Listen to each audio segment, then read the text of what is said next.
के मायने भी समझ लेते हैं कि किस तरह से ग्लोबल बाजारों के मुकाबले भारत की ग्रोथ क्यों एक अलग कहानी बयान कर रही है, किस तरह का परफॉर्मेंस रहा है दूसरी मार्केट्स के मुकाबले इंडिया का। आइए एक बार शरद से ये सारे डेटा पॉइंट समझते हैं।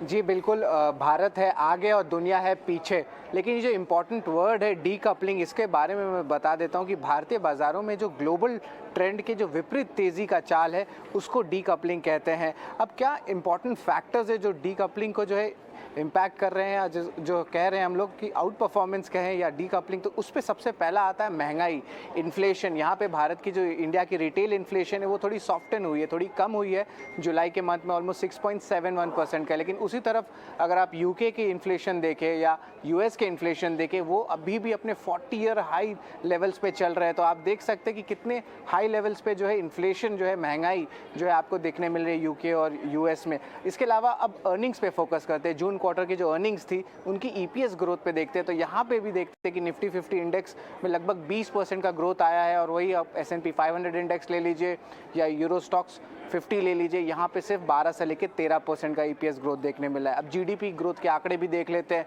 और ऑफ कोर्स आपके यूएस में जो एक डी ग्रोथ देखने मिल रहा है जीडीपी का।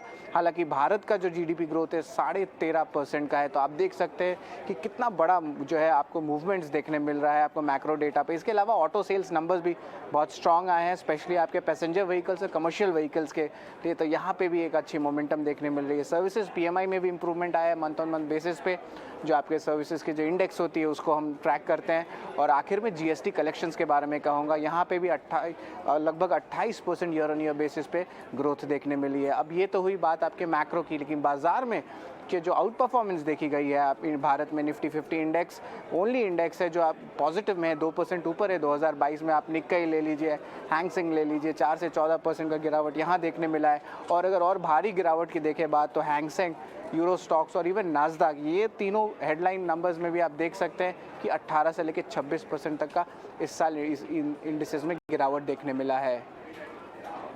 तो ये बड़े ट्रिगर्स हैं जिसके चलते हम बात कर रहे हैं कि बाजार को, भारतीय बाजारों को ग्लोबली हेडविंड से, ग्लोबल मैक्रो एनवायरनमेंट से ज़्यादा फर्क नहीं पड़ रहा, और इसीलिए इसके लिए डीकपलिंग की बात की जा रही है।